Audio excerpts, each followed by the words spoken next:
श्रीमती द्रौपदी मुर्मू जी ने भारत के 15वें राष्ट्रपति पद की शपथ ली है। राष्ट्रपति मुर्मू जी जो है ट्राइबल पीपल से बिलोंग करती है। भारत के लोगों को और ट्राइबल लोगों को आशा है कि वो भारत के ट्राइबल लोगों को न्याय देने की कोशिश करेंगे। लेकिन अभी भारत के जो लोगों के अंदर फिर से एक डिबेट शुरू हो चुकी है कि भारत के राष्ट्रपति जो है मुर्मू जी वो फिर से रबर स्टैम्प बन के रहेंगी। भारत के राष्ट्रपति पद की संवैधानिक पोजीशन पर बात करते हैं। As per article 52 there shall be president of India and as per article 53 all the executive power of union shall be vested in a president of India. लेकिन ये जो एग्जीक्यूटिव पावर जो है वो संविधान के अंदर मेंशन नहीं है।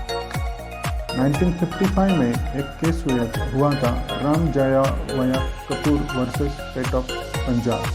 तो इसमें सुप्रीम कोर्ट ने बोला था कि एग्जीक्यूटिव पावर जो होता है वो maintenance of law and order, economic and social welfare of the people और अदर एडमिनिस्ट्रेटिव पावर जो होते हैं इसका मतलब जो होता है वो एग्जीक्यूटिव पावर होता है। और एग्जीक्यूटिव पावर जो है भारत के राष्ट्रपति पद के पास है।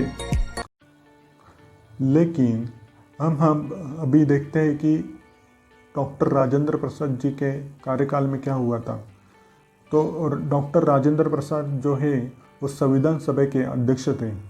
तो संविधान सभा में जब ऑफिस ऑफ प्रेसिडेंट का डिस्कशन हो रहा था तो उन्होंने बोला था कि हमारी पार्लियामेंट्री सिस्टम जो है हो यूके बेस है। जैसे कि यूनाइटेड किंगडम में वेस्टमिनिस्टर पार्लियामेंट है, उन्हीं के कामकाज के जैसा हमारा इंडिया का कामकाज होने वाला है, ना कि यूएस के प्रेसिडेंशियल ऑफिस के तरह। क्योंकि यूएस का प्रेसिडेंशियल ऑफिस जो है वो यूएस में ज़्यादा ही पावरफुल है। लेकिन हमारे इंडिया में जो प्रेसिडेंशियल ऑफिस होने वाला है वो यूनाइटेड किंगडम के मॉडल पे तैयार होने वाला है। मतलब क्या, यूनाइटेड किंगडम में क्वीन जो होती है वो नॉमिनल हेड होती है, नॉमिनल पावर उनके पास होता है। लेकिन रियल पावर जो होता है काउंसिल ऑफ मिनिस्टर और प्राइम मिनिस्टर के पास होता है।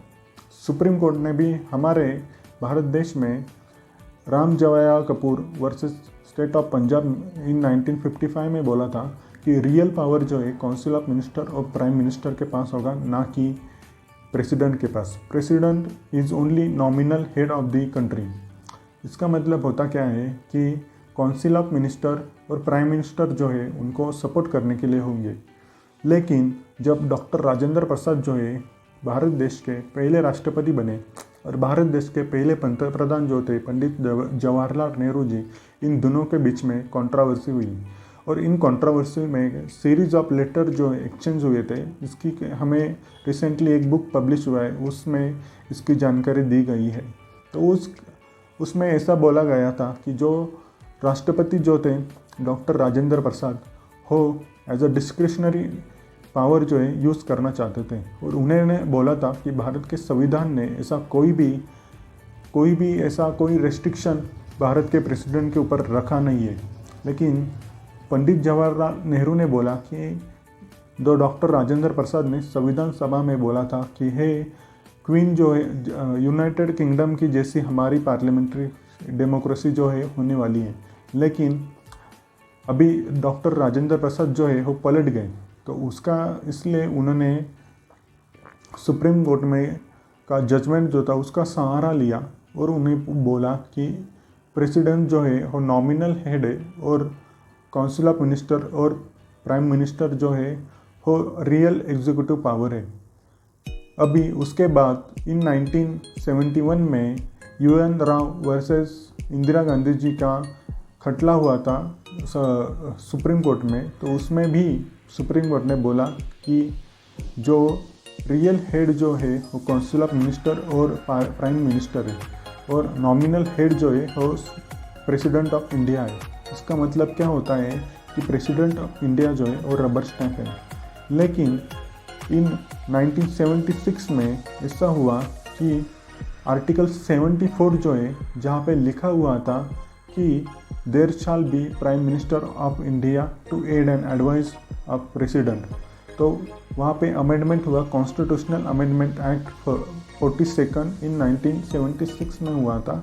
तो वहाँ पे एक लाइन ऐड हुई जो कि who can act on that aid and advice. इसका मतलब ये होता है कि जो काउंसिल ऑफ मिनिस्टर और जो प्राइम मिनिस्टर है उनको जो एडवाइस प्रेसिडेंट को दी जाने वाले, उनके ऊपर प्रेसिडेंट को उस एडवाइस को एक्सेप्ट करना होगा, ना कि अपनी खुद की एडवाइस जो है इम्प्लीमेंट करनी होगी। मतलब वो एडवाइस जो है वो बाइंडिंग ऑन ए प्रेसिडेंट है।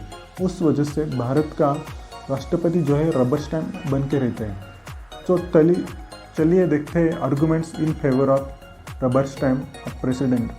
तो सबसे बड़े रबर स्टैम्प जो है वो फखरुद्दीन अली अहमद बनते हैं, क्योंकि 25 जून 1974 के रात को 11 बजे इमरजेंसी जो है लगाई गई थी इंदिरा जी के द्वारा। तो एक्चुअली जब कोई भी इमरजेंसी लगानी होती है तो कैबिनेट का अप्रूवल चाहिए होता है, लेकिन जो फखरुद्दीन अली अहमद जो थे राष्ट्रपति जो थे, उन्होंने रात को 11 बजे साइन करवा दी जो इमरजेंसी का लेटर था उसके ऊपर।